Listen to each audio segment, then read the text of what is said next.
Hey guys, this is Caesar with Inspire Movement. Welcome to another segment of Word of the Day. Today we're exploring the word racism. With racism, as we know, it's essentially being prejudiced, discriminating, or discrimination, or being antagonistic towards a person or people on the basis of their membership to a specific race or ethnic group.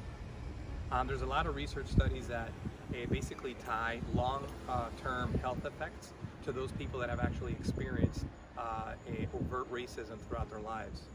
Some of the things physically that racism can create to a particular group. For example, in this country, African Americans are very prone to hypertension, and this is because of the stress over a long extended period that leads to a weakened immune system and something as bad as hypertension as well. Mentally, this also can affect you, obviously. The stress leads to things like anxiety, depression. You also have issues like post-traumatic stress disorder, and at times, if it's bad enough, even suicidal thoughts. So there's nothing good that comes out of anybody experiencing racism. That goes without saying. So why are people racist? I guess that would be the first question. One of the things that research has also shown is that it is something that actually is taught or engendered at home. We take on a lot of the views and attitudes of our parents and our significant others. So as we're growing up, if we hear racist comments or statements, prejudicial type of actions, then we pick up on those things and they become something that we inherit and live out ourselves. So it's actually taught at home. Another reason why we can wind up experiencing racism or people become racist is that we have, as a species, this thing about being with people like us.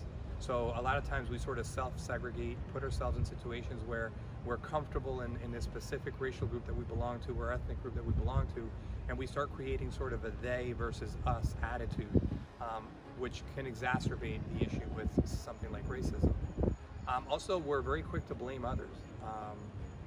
This is something that we do it as an individual and then also collectively. So we can blame a specific racial group or ethnic group for losing our jobs, for example, or anything other that may apply.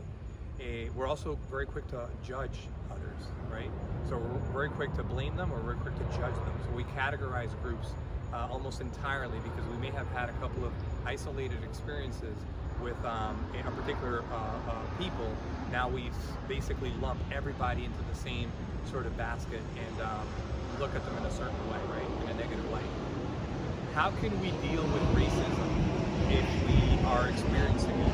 What would be some of the healthiest things that we can do in order to contend with racism? Well, one thing that you can do is vent. Find somebody close to you that you can actually vent to and with. A lot of times when we bottle all these things up, all these emotions up, our stress, our anger, and our frustration, then we can become sick, like we talked about previously. So that's one of the things that we can do is just find a healthy way with someone that you trust to vent if you are experiencing some sort of racist issue. Another thing that we could do is lean on the folks that really care about us. So our family, our friends, our social network is so important to us. Just to be able to lean on someone that may have experienced something similar is so very important as well. And the last thing that we can actually do that can help us is to have a strong sense of identity to our racial composition and our ethnic group. So believe it or not, if you self-identify a certain way, whether you belong to the black race or the white race or a certain ethnic group, if you self-identify and you have a healthy sense of self, that can help you deal with the distress that comes with experiencing any form of racism. So that's something that you can also do. Be comfortable in your own skin. It's basically the message. So with that, I'll try to share some of my reflections on the word racism. So I think I may have mentioned this before in prior segments. I was actually born overseas in the Dominican Republic. So my ethnic group is actually Latino. With that being said, when I first migrated to the United States of America, that was my initial taste of racism, as I had not really experienced it in the island prior. So because of the language barrier, I didn't realize how bad it was until I started understanding all the different types of racial taunts that I would receive, saying things as bad as calling me a spick, which, as we know, is a derogatory term used for Latinos, or maybe a plantain eater because of my Caribbean descent and the type of cuisine that's eaten in the islands, things as tubers and things like that. And later in Florida, when I first came to Florida, I also experienced a bit of racism in college when, for those of you old enough, I used to receive hateful type of racist messages into my beeper or pager, and these voicemails were teeming with all sorts of racist taunts and basically somebody fishing and hunting through the yellow pages for last names that sounded of a certain ethnicity, and then just basically bait calling them into leave all these hateful messages. So those are some of my own personal experiences with racism, and I can honestly say it was definitely something that I did not enjoy and wish that nobody had to go through.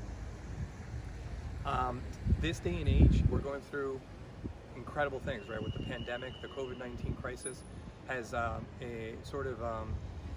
really shown the type of health disparities that we have in this country based on race and ethnicity. So we know that mortality rates, for example, are higher within the African American community and the Latino community than they are for their white counterparts. And this is sort of a systemic sort of dysfunction carried over many generations that has led to that. We also have a racial reckoning going on in this country with the incidence of a disparate treatment of minority groups. We have the incident of George Floyd, Breonna Taylor, and Ahmaud Arbery, which, as we know, has been a bad example of police brutality. So we supported the Black Lives Matter movement. Through one of my previous posts, or one of our previous posts, we talked about donating to the BlackLivesMatter.com website to show solidarity in terms of these terrible things that keep on happening unjustly to the African American community. And we definitely advise anybody watching this to do the same if your heart compels you so. What I could say about my personal experiences with racism and the bad taste that it has left in my own mouth, we can do so much better. We know that it's not something that you're born with, it's something that's actually taught, and we can do so much better in terms of child rearing, creating the right messaging for our children so that they don't emulate bad behaviors, not using prejudicial language. We can do so much better, and I know we can. And don't forget that the unifying force that binds us all is love. So we can do so much better if we just act together. And as I concluded last week when we explored the word integrity, I'll conclude today. A house divided against itself, in this case this country divided against itself, is destined to fail. So we need to unify and do better as a country by being together, by being one, and by knowing that we are all one and the same and created equal, and just engender a heart of love towards everyone around us. With that, guys, I hope that you guys have a blessed week. It's such a pleasure and honor to always reach out to you. Please reach out to us on Instagram, Facebook, leave some critique, any positive or negative. We don't mind as long as you're reaching out to us and we know that we're engaging with you. And also tune into our YouTube channel and subscribe, as we will continue putting in some really pertinent conversations with community leaders. Thank you so much, guys, and have a blessed week.